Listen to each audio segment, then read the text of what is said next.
Things are bad right now in Pittsburgh. They're 1-2. They just lost to the Bengals in Cincinnati. Big Ben, their starting quarterback. By the way, the game, I guess, was actually technically in Pittsburgh. So they lost in front of their home fans. I remember seeing the "Here We Go" sign in the background. I love that stadium. It's beautiful. Big Ben, the starting quarterback of Pittsburgh, had 2 interceptions against Cincinnati last week in Week 3. He's been very, very frustrating to watch this year in the NFL. And people are quick to call him washed up. I would say, it's only 3 games. I don't want to get so caught up in the moment that I forget that the Steelers beat Buffalo Week 1. It was a good win. Big Ben did enough to win that game. That's I think a very good playoff team, Buffalo. So it's not like Big Ben can't win this year in the 2021 NFL season. If he does enough to win, it's possible. They got a good defense. They got some stuff going for him. But against Cincinnati last week, Big Ben had 2 interceptions, and it was actually worse than it sounds because 2 interceptions is misleading. That can really mean anything. It could mean a ball was tipped. It could mean a receiver dropped a pass and went through his hands, got intercepted. Maybe it's a Hail Mary before halftime. That's not really the quarterback's fault. You're trying to make a play and throw the ball up for grabs. Maybe it gets picked off, maybe not. However, the 2 interceptions Big Ben threw against Cincinnati, they happened because he has not grown. He has not changed as a quarterback. I was hoping that this year Big Ben would get the ball out quickly, take fewer hits, stop running around, stop trying to be a guy who can run around. I want Big Ben to be more precise this year in 2021. And I wanted Big Ben to evolve his game. But apparently you cannot teach an old dog new tricks. It's very, very disappointing. The 2 interceptions happened because Big Ben was running around trying to extend plays against Cincinnati. You got to let the play die, dude. If no one's open or if there's pressure in your face, sometimes you have to take a sack. You can't force the ball. You can't try to make a play. Or find your check down. A turnover is way worse than taking a sack or throwing a check down that gets tackled 3 yards later.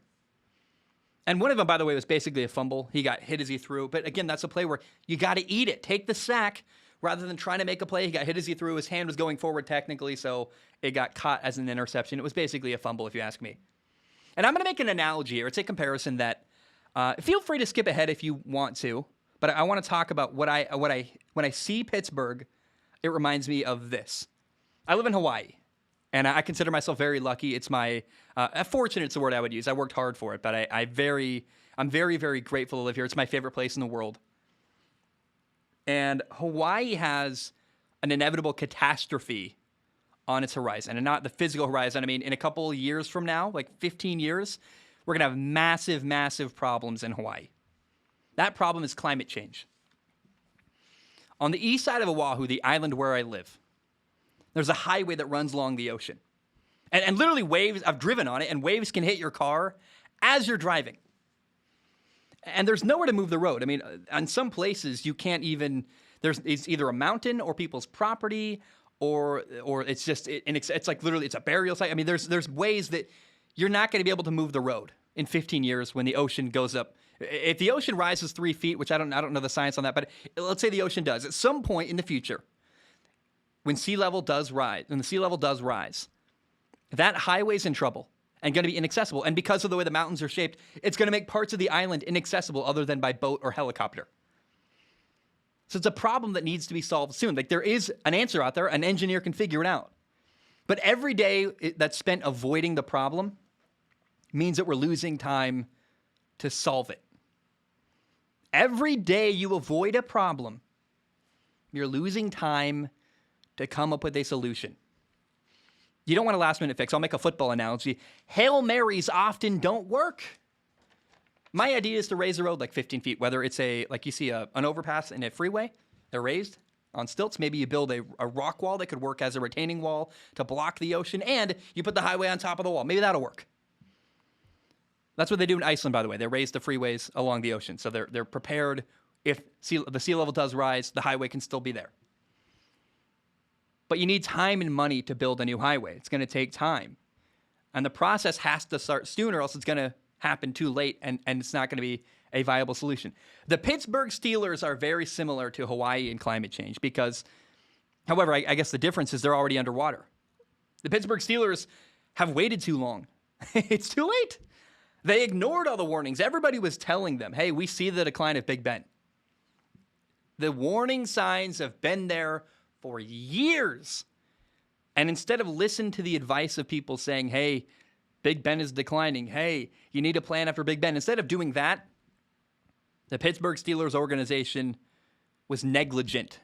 They didn't care. They didn't offer a solution. The team failed to come up with a plan.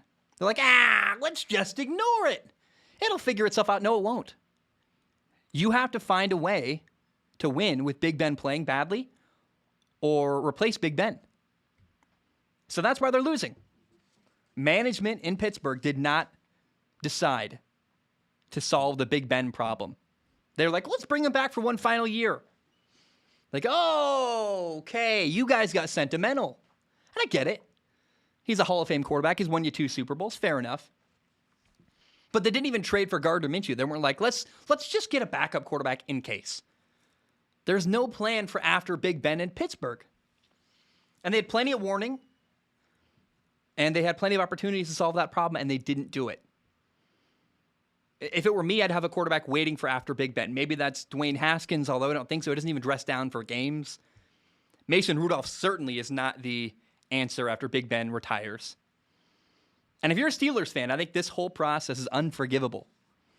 I don't know why people never challenge ownership or never challenge. Like, people yell at the coach, but the ownership is someone that, if you want to punish ownership, don't watch, don't buy stuff, don't go to games. In my opinion, if you really love something, you sacrifice for it. And if I'm a Steelers fan, I'd say, hey, I love the organization. I want them to win. I'm boycotting until they find a solution to Big Ben. I was once a Mariners fan growing up. I was a Seattle Mariners fan. And I realized that ownership and management never did anything I agreed with.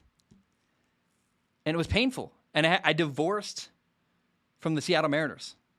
And I'm not saying you need to do that if you're a Pittsburgh Steelers fan, but what I am saying is feel free to send a message to management, and the only language they speak is financial. The only language they speak is with money.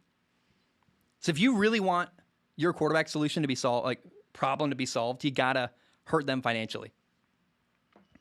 And I'm kind of mad at myself with Big Ben because I got suckered in. I got fooled. I read all the articles in the preseason. Hey, Big Ben is slimmer than ever. Big Ben is trying to change. And I saw Big Ben play in the preseason. And I went, yes, Big Ben is changing. Oh, yeah. And I got all excited. And I'm such an idiot. I look back and I'm so stupid. Of course, Big Ben looked really good playing against backups in the NFL. So far this year, he's been inaccurate downfield. He's been making, frankly, he's made some bad decisions, too. The offense lacks detail in general. Like, he's not on the same page as receivers. Chase Claypool and him can't figure it out. Ton of penalties. And the biggest, most unforgivable thing is that Big Ben refuses to evolve his playing style. It's so infuriating to watch. It's very early. There's a possibility that Big Ben will suddenly change. Maybe the new offensive coordinator, Matt Canada, needs more time. They need to figure out the small details in Pittsburgh. And the wrong routes, the penalties, maybe that does get fixed eventually. And then Najee Harris is a stud running back. I like the running back's bright. I think Najee Harris is their franchise running back for at least the next 5 years. Depends on if his body holds up, but that could be a 5 to 8 to 10 year relationship in Pittsburgh. But here's what's most unlikely. Like all that stuff I said, that could be solved. The wrong routes, the penalties. But it is very unlikely that suddenly at 39 years old, in the middle of the year, Ben Roethlisberger will change his style as a quarterback. He's not going to stop playing the way he's played his whole career. Running around, extending plays, taking hits. Big Ben changing suddenly and them winning a lot of games, that feels as unlikely as draining the ocean. It's simply not going to happen. And again, it's sad because Big Ben is a Hall of Fame quarterback. He's won 2 NFL titles. I think it's sad to see it end this way and see him go down this road. And it's you always, I don't know. You want to play until they won't let you play anymore. But Big Ben looks like a guy who can't play anymore. And they might have to force him off the field. I don't know. This is his last year, undoubtedly. His contract voids after this year. But it is sad that it goes down this way with an ugly ending. It usually ends ugly, by the way. It's very rare you end your career with a victory or you end your career as the hero. Usually you end the career the way that Brett Favre did, with an ugly final year and you don't deliver. And unfortunately, that's what's happened to Pittsburgh. And unfortunately, Pittsburgh decided not to have a plan, which I, to this day, will never understand.